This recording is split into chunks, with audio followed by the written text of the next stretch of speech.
26 नवंबर संविधान दिवस के अवसर पर ऑल इंडिया ST/SC रेलवे कर्मचारी संगठन साहिबगंज के द्वारा स्टेशन परिसर में डॉक्टर भीमराव अंबेडकर स्मारक पर माल्यार्पण किया गया।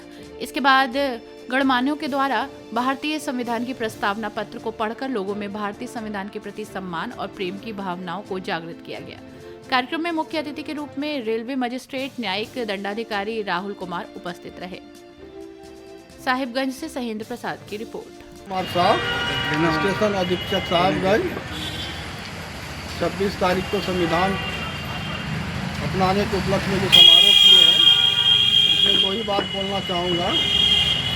आज़ादी हमें मिली सामाजिक रूप से 26 तारीख को, जो भीमराव अंबेडकर साहब जो हमारे महापुरुष थे, उन्होंने ही हमें सामाजिक रूप से आज़ादी दिलाए थे। कानून स्थापित करके संविधान को समाहित कर करके हमारे हिंदुस्तान में आज के दिन को हम लोग विधि दिवस के रूप में मनाते हैं। देश आज़ाद होने के बाद एक संविधान सभा का गठन हुआ और डॉक्टर भीमराव अंबेडकर को इस संविधान सभा ड्राफ्ट कमेटी का चेयरमैन नियुक्त किया गया। 2 वर्ष 11 महीने और 18 दिन के बाद 26 नवंबर को यह संविधान बनकर तैयार हुआ और इसके कुछ अनुच्छेदों को, जैसे नागरिकता, मौलिक अधिकार को उसी दिन से लागू कर दिया गया था और इसी दिन को हम लोग इस कारण से विधि दिवस के रूप में मनाते हैं। शेष संविधान के और सभी भाग जो है 26 जनवरी 1950 को लागू हुआ, जिसको हम लोग गणतंत्र दिवस के रूप में मनाते हैं। धन्यवाद। संविधान दिवस हम लोग all India SC/ST railway association की तरफ से मनाए।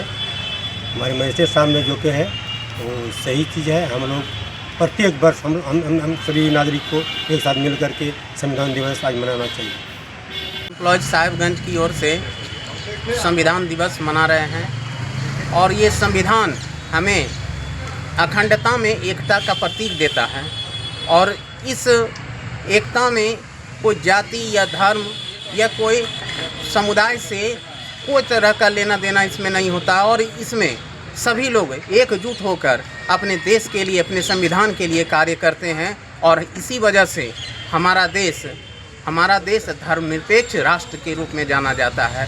बस इन्हीं वक्तों के साथ विनोद प्रसाद, अभी लोकल इंस्पेक्टर के पद पर साहिबगंज में कार्यरत हूँ और मुझे बहुत गर्व हो रहा है कि हमारे भीमराव अंबेडकर साहब संविधान सभा का निर्माण किया और इसमें 395 धारा को निहित किया गया है, एक्ट को निहित किया गया है, जिसमें हर पहलू पर एक विचार किया गया है। एक भी पहलू छूटा नहीं है कि किस पर विचार नहीं होगा और ही 395 धारा के तहत हमारी पूरी भारत की संविधान चलती है और चल रही है, चलती रहेगी।